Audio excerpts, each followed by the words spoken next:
यह कथा है राजा भर्तृहरि की। कथा है अवंतिका नगरी की, जिसे वर्तमान में उज्जैन कहा जाता है। यह राजा भर्तृहरि राज किया करते थे।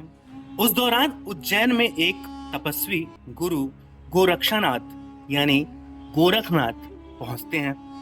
गोरखनाथ राजा के दरबार में भी जाते हैं, जहां भर्तृहरि गोरखनाथ का उचित आदर सत्कार करते हैं।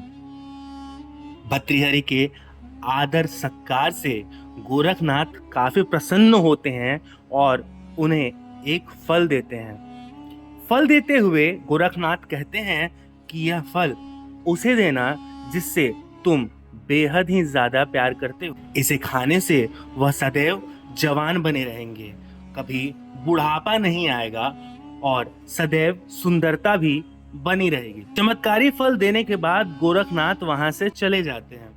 राजा ने फल लेकर सोचा कि उन्हें जवानी और सुंदरता की क्या आवश्यकता है। चूंकि राजा अपनी तीसरी पत्नी से अधिक प्यार करते थे, तो उन्होंने सोचा कि यह फल उसे ही दिया जाए।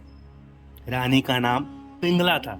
राजा ने सोचा कि फल खाकर पिंगला सदैव के लिए सुंदर और जवान बनी रहेगी, इसलिए वह फल पिंगला को दे देते हैं। रानी पिंगला भर्तृहरि पर नहीं बल्कि उस राज्य के कोतवाल पर मोहित थी।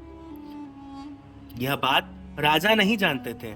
जब राजा ने वह चमत्कारी फल रानी को दिया, तो रानी ने यह सोचा कि यदि यह फल कोतवाल खाएगा तो लंबे समय तक उसकी इच्छाओं की पूर्ति कर सकेगा।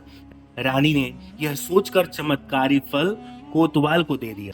वह कोतवाल एक वैश्या से प्रेम करता था और उसने चमत्कारी फल उस वैश्या को दे दिया। वैश्या ने फल पाकर सोचा कि यदि वह जवान और सुंदर बनी रहेगी तो उसे यह गंदा काम हमेशा करना पड़ेगा। नरक समान जीवन से मुक्ति कभी नहीं मिलेगी।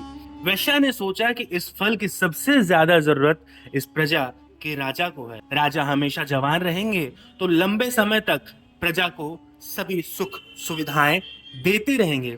यह सोचकर उसने चमत्कारी फल राजा को दे दिया। जब फल राजा ने देखा तो वो हैरान रह गए। उन्होंने वैश्या से पूछा कि यह फल कहाँ से प्राप्त हुआ। वैश्या ने उन्हें बताया कि कोतवाल से। तुरंत कोतवाल को बुलाया गया। कोतवाल के साथ सख्ती करने पर पता चला कि उसे यह फल रानी पिंगला ने दिया था। जब पूरी सच्चाई भर्तृहरि को मालूम हुई तो वह समझ गए कि रानी पिंगला उन्हें धोखा दे रही है। पत्नी के धोखा देने के बाद भर्तृहरि के मन में वैराग्य जाग गया और उन्होंने अपने राज्यपाट को राजा विक्रमादित्य को सौंप दिया और एक गुफा में चले गए। इस गुफा में राजा भर्तृहरि को तपस्या करते देख इंद्र भी घबरा गए थे।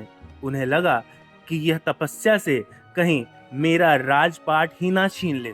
तत्पश्चात इंद्र ने भर्तृहरि की तपस्या को भंग करने की कोशिश भी की। इस बात के साक्ष्य आज भी यहाँ देखने को मिल जाते हैं। जिस गुफा में भर्तृहरि ने तपस्या की थी, वहाँ एक शिला मौजूद है, जिसके 2 टुकड़े तो हुए हैं, लेकिन यह शिला अभी भी अपनी जगह पर बना हुआ है। ऐसी मान्यता है कि इंद्र ने अपने वज्र से इस पत्थर पर प्रहार किया था, लेकिन भगवान शंकर की कृपा से पत्थर के टूट जाने पर भी राजा की तपस्या भंग नहीं हुई थी। अगर आप यहाँ आएंगे तो आपको इस शिला पर हाथों के निशान साफ साफ देखने को मिल जाएंगे। किसके हाथ का ये पंजा है? ये बर्फ। अच्छा, भोले भगवान ने रोका था। और इंद्र के हाथ का पंजा कहाँ है? आपकी तरफ। उल्टा है ये इंद्र की शक्ति से पत्थर। अच्छा,